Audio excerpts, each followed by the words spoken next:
আগামী নির্বাচন হবে বাংলাদেশের ইতিহাসের সর্বোত্তম নির্বাচন, বলছেন প্রধান উপদেষ্টা।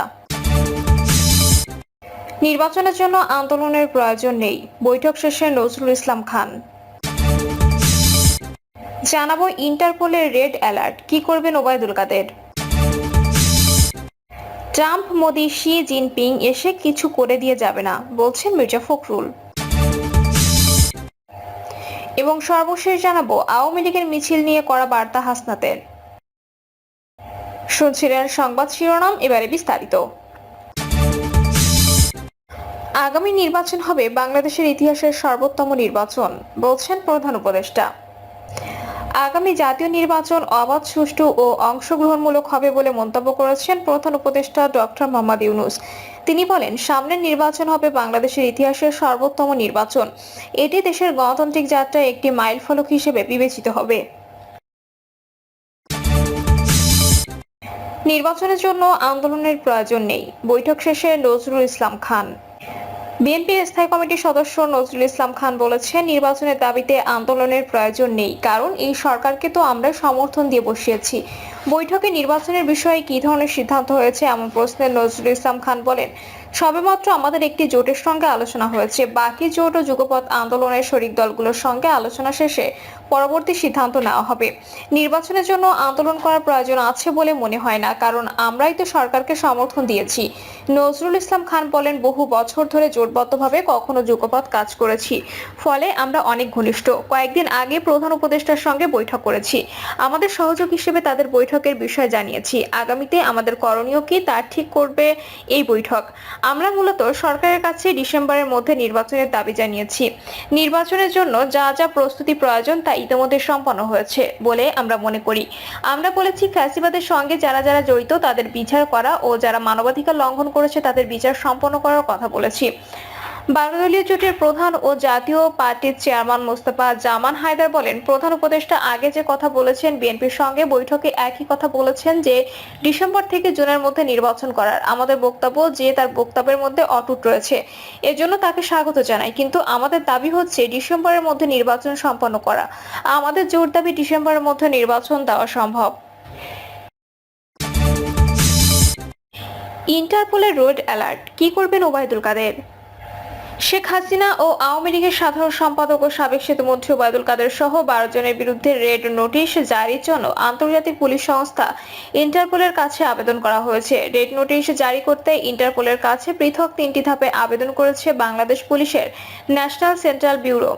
পুলিশ ও আন্তর্জাতিক অপরাধ ট্রাইব্যুনাল সূত্রে তথ্য জানা গেছে, 2024 সালের জুলাইয়ের গণঅভ্যুত্থানের সময় মুখে দৃঢ় ঘোষণা ছিল পালাবো না, কিন্তু বাস্তবে পরিস্থিতি উত্তপ্ত হতেই সেই কথার কোনো মূল্য রাখেননি ওবায়দুল কাদের। নিজে নিরাপদ আশ্রয়ে পালিয়ে গেলেও ফ্যাসিস্ট হাসিনা নেতৃত্বাধীন দলের অনেক নেতাকর্মীকে ফেলে রেখে গেছেন চরম বিপদের মুখে। আজ তিনি অবস্থান করছেন বিদেশে আরামদায়ক পরিবেশে, আর পেছনে পড়ে আছে তার দলের ছিন্ন ভিন্ন অবস্থা এবং বিচারের মুখোমুখি হওয়া হাজারো কর্মী। এদিকে জুলাইয়ের সেই গণঅভ্যুত্থানের পর আন্তর্জাতিক অঙ্গনেও শুরু হয়েছে আইনি পদক্ষেপ। ক্ষমতাচ্যুত প্রধানমন্ত্রী শেখ হাসিনা সহ 12 জন শীর্ষ নেতার বিরুদ্ধে ইন্টারপোলের রেড নোটিশ জারির জন্য আনুষ্ঠানিক আবেদন করা হয়েছে। ওবায়দুল কাদেরের নামও রয়েছে সেই তালিকায়। এখন সবার মনে একটাই প্রশ্ন, এইবার কোথায় পালাবেন ওবায়দুল কাদের? আইনের হাত কি এবার তাকে ধরতে পারবে, নাকি আবারও ফসকে যাবেন ইতিহাসের দায় থেকে?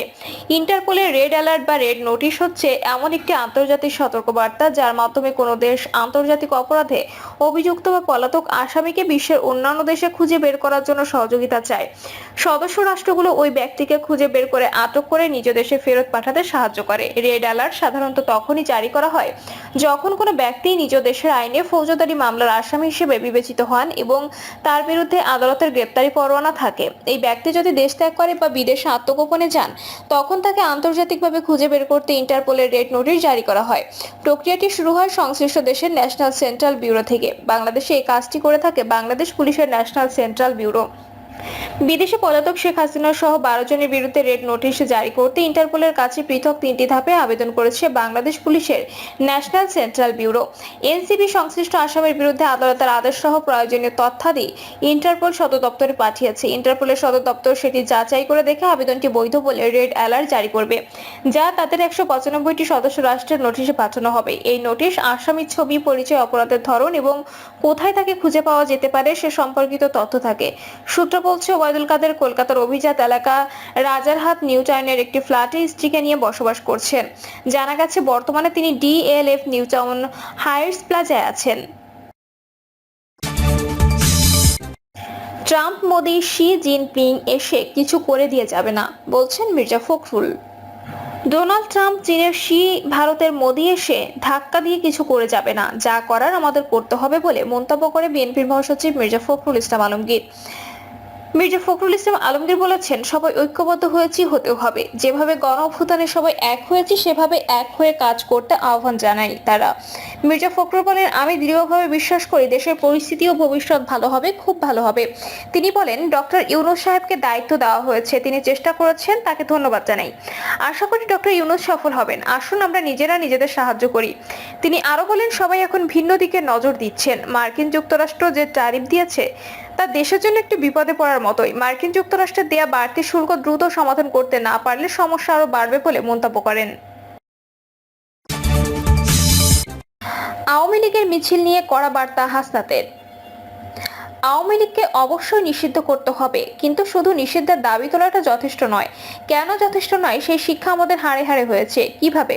নির্বাহী আদেশে ছাত্রলীগ নিষিদ্ধ করার পরে শনিবার দুপুরে নিজের ভেরিফাইড আইডিতে এক পোস্টে এসব কথা লেখেন জাতীয় নাগরিক পার্টি দক্ষিণাঞ্চলের মুখ্য সংগঠক হাসনাত আব্দুল্লাহ। ওই পোস্টের শেষে লেখাটি এনসিপি যুগ্ম সদস্য সচিব আরিফ সোহেল থেকে সংগৃহীত উল্লেখ করেন হাসনাত। আমরা দেখেছি ছাত্রলীগ সংগঠন হিসেবে নিষিদ্ধ হলেও তাদের নেতাকর্মীরা উন্মুক্ত ঘোরাফেরা করছেন, আওয়ামী লীগের ঝটিকা মিছিলের অংশ নিচ্ছেন। পুলিশ তো কদাচিৎ দু একটা ধরে, বাকিদের ছাত্র জনতা জীবনের ঝুঁকি নিয়ে ধরিয়ে দিলেও 2-1 দিনে জামিন হয়ে যায়।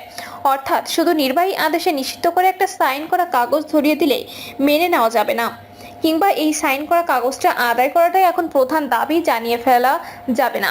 কারণ দিন শেষে এই কাগজটা যে একটা ইউজলেস তেনা ছাড়া কিছু না, এটা ছাত্রলীগ নিষিদ্ধের পরে প্রমাণ হয়ে গেছে।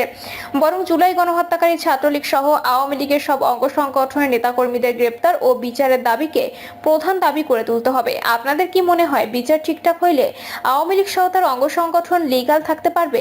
ইম্পসিবল। বরং দ্বিতীয় বিশ্বযুদ্ধের পরে নুরেমবার্গ ট্রায়ালে যেভাবে সংগঠক হিসেবে অপকর্মের দায়ে ন্যাৎসি পার্টি নিষিদ্ধ হয়েছিল, ঠিক সেইভাবে সংগঠন হিসেবে আওয়ামী লীগ সহ সব লীগ নিষিদ্ধ হবে প্রমাণিত ও পরীক্ষিত বিচারিক রায়। হ্যাঁ, তবে একটা কাগজ লাগবে, সেটা হচ্ছে বিচার কমপ্লিট না হওয়ার আগ পর্যন্ত আওয়ামী লীগ ও তার অঙ্গ সংগঠনের প্রকাশ্য অপ্রকাশ্য রাজনৈতিক কর্মকাণ্ডের নিষেধাজ্ঞা জারি, এটা আদায় করতে হবে। তাহলে এভাবে মিছিল দিয়ে বেড়াতে পারবে না। পূর্ববর্তী ভুল থেকে শিক্ষা নিয়ে এবার চূড়ান্ত আওয়ামী ফ্যাসিজম বিরোধী জাতীয় আন্দোলন গড়ে তুলতে হবে এবং আওয়ামী ফ্যাসিজমের সব রাজনৈতিক, সাংস্কৃতিক, অর্থনৈতিক ও সামাজিক ভিত্তি ধ্বংস করে বাংলাদেশে বে-আওয়ামীকরণ করতে হবে, যেভাবে দ্বিতীয় বিশ্বযুদ্ধের পরে ডিনাজিফিকেশন করা হয়েছিল। প্রিয় দর্শক, এই ছিল এখনকার সর্বশেষ সংবাদ। আপডেট সব সংবাদ পেতে চ্যানেলটি সাবস্ক্রাইব করে বেল আইকনটি ক্লিক করে রাখুন।